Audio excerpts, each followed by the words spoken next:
Hello everyone. Today we are here with a new chapter, which is Robinson Crusoe discovers a footprint. Here we go. In this story, ये story है Robinson Crusoe की, जो अपने बारे में अपनी घटना के बारे में हमें बताते हैं. Here we go. One day, when I was going toward my boat, I was surprised to see the footprint of a man on the sand. एक दिन जब रॉबिन्सन क्रूसो अपनी बोट की तरफ को जा रहे थे, वो बहुत ज़्यादा चकित हो गए एक मानव पाँव के छाप को देखकर रेत में. सैंड मतलब रेत, फुटप्रिंट पाँव का छाप. I stood amazed. I listened. I looked around me. I could neither hear nor see anything. मैं वहाँ बहुत ज़्यादा भौचक्का होके खड़ा रह हुआ. मैंने सुनने की कोशिश की. मैंने अपने आसपास देखा. ना ही मैंने वहाँ कुछ सुना और ना ही मैंने वहाँ कुछ देखा. I went up higher to look down. I went up the shore and down the shore, but it was not good. I could find no other footprint but that one. मैं बहुत ज़्यादा चकित था. मैंने ऊंचाई में जाकर देखा. मैंने शोर की साइड जाके देखा. शोर मतलब समुद्री तट. समुद्री तट के ऊपर नीचे देखा, बट कुछ भी सही नहीं था, क्योंकि उस फुटप्रिंट के अलावा कोई और फुटप्रिंट उसने वहाँ नहीं देखा. I went to it again to see if there were any more footprint and to tell if it had been my imagination. मैं दोबारा वहाँ गया, उसी जगह जहाँ उसने पुराना फुटप्रिंट देखा था. वो वहाँ दोबारा जाता है यह कंफर्म करने के लिए, यह सुनिश्चित करने के लिए कि वहाँ कोई और फुटप्रिंट तो नहीं था, और अगर जो फुटप्रिंट उसने देखा है वो सच में था या कहीं उसकी वह सिर्फ एक कल्पना थी. But I was not mistaken. मैं गलत नहीं था. I for there was exactly the footprint of a foot. और वहाँ एग्जैक्टली एक पाँव के जैसा पदचिन्ह था, निशान. वहाँ एक पाँव के जैसा उस जगह पर पाँव का निशान था. Toe, heels, every part of the foot. उस निशान में पाँव के अंगूठे से लेकर हील से लेकर पाँव का हर एक पार्ट का वहाँ छाप था. I could not imagine how it came there. मैं यह सोच ही नहीं पा रहा था कि ये वहाँ कैसे आया. I stayed a long time thinking. मैं वहाँ बहुत देर सोचता हुआ खड़ा था. But became more and more confuse. और लगातार और भी ज़्यादा कंफ्यूज होता जा रहा था. At last I return home very frightened. और अंत में मैं अपने घर की तरफ बहुत डरा हुआ वापस आया. I looking behind me after every 2 or 3 steps, mistaking every bush and tree to be a man. मैं बार बार अपने हर दूसरे और तीसरे कदम रखने के बाद मैं बार बार पीछे मुड़कर देख रहा था, क्योंकि मैं बहुत डरा हुआ था. और मैं हर एक झाड़ी, बुश मतलब झाड़ी, और ट्री मतलब पेड़, हर एक झाड़ी और ट्री को, पेड़ को मैं एक अमानव समझने लगा था. मैं बहुत ज़्यादा डरा हुआ था. When I came to my cave, which I called my castle, मैं अपनी गुफा में, केव मतलब गुफा, मैं अपनी गुफा को, जिसे मैं कैसल मानता था, जैसे मैं कैसल कहता था, कैसल मतलब होता है महल. I run inside it. मैं उसके अंदर घुस गया.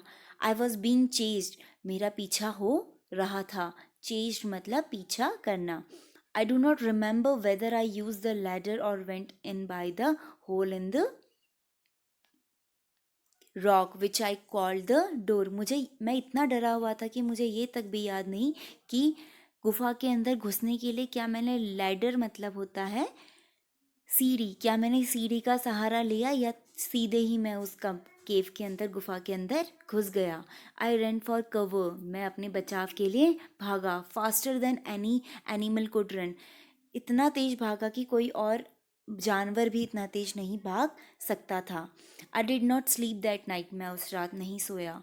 The more I thought about what I had seen, the more afraid I become. जितना मैं उस बारे में, जो मैंने देखा है उसके बारे में सोच रहा था, मैं उतना ही ज़्यादा डरता जा रहा था. I thought it could be one of the savages of the mainland who had wandered out to the sea in a small boat. ज़रूर मुझे यह लगा, उसने यह सोचा कि ज़रूर यह उन राक्षसों के पदचिन्हों का पाँव होगा, पदचिन्ह होंगे, जो उस जगह पे भ्रमण करने के लिए अपनी छोटी सी बोट में आए होंगे. Luckily I was not on the shore that at that time. Luckily मैं उस समय पे उस समुद्री तट पर उस समय पे नहीं था.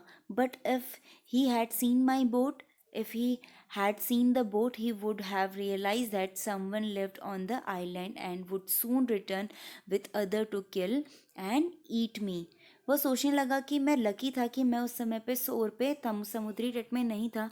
मगर क्या अगर उन्होंने मेरी बोट देख ली होगी, उन्होंने ज़रूरी या मेरी बोट को वहाँ देखकर यह सोच लिया होगा कि वहाँ उस आइलैंड में कोई ना कोई रहता है और जल्द ही वो अपने साथियों के साथ मुझे मारने के लिए और खाने के लिए यहाँ वापस ज़रूर आएंगे. एंड आई ले फेयरफुल फॉर मैनी डेज, और मैं ऐसे ही डरा हुआ बहुत दिनों तक लेटा रहा. एंड प्रेड फॉर प्रोटेक्शन, और मैं अपनी रक्षा के लिए प्रार्थना करने लगा. In doing so I was much comforted and begin going out to investigate. Prayer करते करते ऐसे ही जब मैं हर दिन प्रेयर करने लगा तो मेरे अंदर थोड़ा सा आत्मबल आया और मैंने सोचा कि मैंने यह देखने के लिए, सब कुछ सुनिश्चित करने के लिए कि सभी चीज़ें सही जा रही हैं, यह देखने के लिए मैंने निश्चय किया कि मैं अब बाहर जाऊंगा. But even now as I went forward I look behind me frequently because I was still very frightened. और जैसे ही मैं बाहर निकला, मैं आगे को बढ़ने लगा, मैं उस दिन भी अब बार बार फ्रिक्वेंटली लगातार बार बार मैं अपने पीछे देख रहा था क्योंकि मैं अभी भी बहुत ज़्यादा डरा हुआ था. However, however, I went about for 2 or 3 days and I saw nothing. I became a little bolder. Bolder मतलब more confident. जैसे ही जब 2-3 दिन बीत गए, मैं 2-3 दिन थोड़ा थोड़ा करके बाहर जाने लगा, तो जब मैंने देखा कि कुछ भी चीज़ वहाँ नहीं हो रही है तो मेरे अंदर थोड़ा और कॉन्फिडेंट आया. I decided to go down to the shore again and examine the footprint once more. और मैंने यह निश्चय किया कि मैं दोबारा से उस शोर साइड यानी समुद्र के तट पर जाऊंगा जहाँ मैंने वो फुटप्रिंट देखा था, और मैं दोबारा से उस फुटप्रिंट को उस फुटप्रिंट का निरीक्षण करूंगा, जांच करूंगा. I decided to measure it with my own footmark, और मैंने यह निश्चित किया कि मैं उस फुटप्रिंट को अपने पाँव के फुटमार्क से मेजर करूंगा, मापूंगा. As I came closer to the footprint, I realized that it could not be my footprint because I had not come to this part of the beach since a long time. जब मैंने उस पाँव के चिन्ह को देखा, मैंने यह रियलाइज़ किया, मैंने यह सोचा कि यह मेरा पाँव का निशान नहीं हो सकता क्योंकि मैं बहुत ही समय से बीच की उस साइड में उस जगह पे नहीं गया था. Secondly, as I placed my foot alongside that footprint, it seemed larger than my own. और दूसरी बात यह थी कि जैसे ही उसने अपना पाँव उस फुटप्रिंट के बगल पे रखा तो उसने यह पाया कि जो वो फुटप्रिंट है वह उसका नहीं है, क्योंकि जो पहले से वहाँ पाँव का निशान था वह उसके पाँव के निशान से बहुत ज़्यादा बड़ा था. माई फेयर रिटर्न, और मेरा जो डर था जो जा चुका था वो वापस आ गया. आई वेंट होम अगेन, मैं दोबारा से अपने घर को चला गया. Believing that there was someone there, यह बिलीव करते हुए, यह सोचते हुए कि वहाँ कोई ना कोई है. द आइलैंड वॉज इनहेबिटेड मतलब होता है बेटा ऑक्यूपाइड, ले लेना. ज़रूरी जो ये आइलैंड है वो अब किसी और के संरक्षण में आ गया है. This is it. यह हमारा चैप्टर यहाँ ख़त्म होता है. आशा है कि आप सभी को यह चैप्टर समझ आया होगा. अगर समझ आया है, आपको ये वीडियो पसंद आई है, तो हिट द लाइक बटन को हिट कीजिए और मेरा चैनल सब्सक्राइब कीजिए ताकि बाकी चैप्टर्स का एक्सप्लेनेशन भी आप इस चैनल पे पा सकते हैं. Thank you. धन्यवाद.